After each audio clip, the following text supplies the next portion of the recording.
Tunaendelea na ofisi ya Rais mipango na uwekezaji. Mheshimiwa Deodatus Philip Mwanyika, mbunge wa Njombe mjini, aulize swali lake. Mheshimiwa Mwenyekiti, naomba sasa swali namba 134 lipate majibu ya serikali. Majibu ya swali hilo, Mheshimiwa Waziri.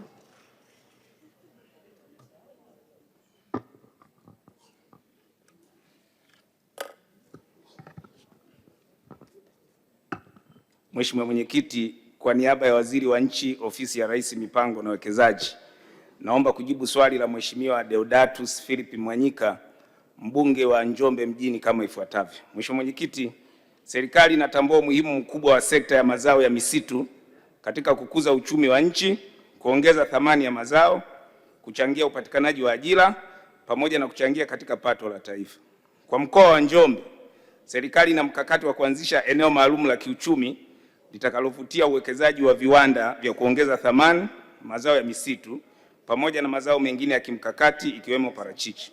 Hatua mbalimbali tayari zimeanza kuchukuliwa ikiwemo uchambuzi na utambuzi na upatikanaji wa maeneo ya ardhi kwa kushirikiana na ofisi ya mkuu wa mkoa na mamlaka za serikali za mitaa. Mheshimiwa Mwenyekiti, aidha, kupitia kampeni ya kitaifa ya kuhamasisha uwekezaji wa ndani, serikali kupitia TISEZA inaendelea kushirikiana na sekretarieti za mikoa ya Tanzania bara katika kuhamasisha utengaji wa maeneo mahususi kwa ajili ya kuanzisha kongani za viwanda ikiwemo viwanda vya kuongeza thamani mazao ya misitu, sio tu kwa mkoa wa Njombe, hata mikoa mingine kama Iringa, Katavi na Tabora. Mheshimiwa Mwenyekiti, naomba kuwasilisha. Mheshimiwa Deodatus Philip Mwanyika. Mheshimiwa Mwenyekiti, nashukuru sana kwa majibu yaliyotolewa na serikali kutambua umuhimu wa jambo hilo. Lakini niseme na swali moja la nyongeza. Kutenga maeneo ni jambo moja na kuhakikisha kwamba maeneo hayo yanapata hivyo viwanda ni jambo la pili. Sasa serikali haioni umuhimu kwa sababu viwanda vingi bado maeneo mengi yalitengwa wanajenga viwanda Dar es Salaam, Pwani na maeneo ya mijini. Serikali haioni umuhimu wa kutenga vivutio mahususi kwenye maeneo ya vijijini ambako kule ndio kwenye ajira kubwa katika muktadha wa business as usual ambayo wizara hii ndio imejirasimu nao. Majibu, Mheshimiwa Waziri.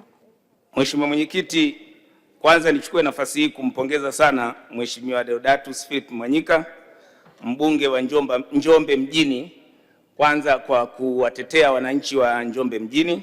Mheshimiwa Mwenyekiti, Mheshimiwa Mwanyika amekuwa akifuatilia sana swala la uwekezaji kwenye mazao ya misitu, na sisi kama wizara tunamwahidi kumpa ushirikiano. Mheshimiwa Mwenyekiti, ni kweli kwamba huko nyuma viwanda vingi viliconcentrate upande wa Pwani, mikoa ya Pwani, Dar es Salaam na Tanga, na ndio maana katika mpango wa miaka mitano wa serikali tumekuja na mkakati wa kudecentralize viwanda vyetu kupeleka kila maeneo.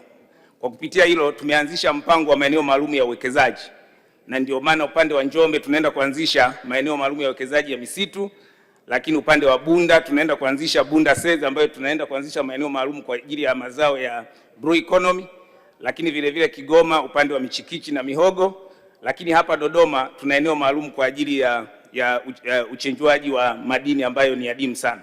Kwa kupitia hii na uhakika sasa ile adha kwamba viwanda vyote vimeconcentrate ukanda mmoja inaenda kuisha, na naomba nimtoe mashaka Mheshimiwa mbunge, tunaenda kutekeleza hili katika mkoa wa Njombe. Nashukuru sana.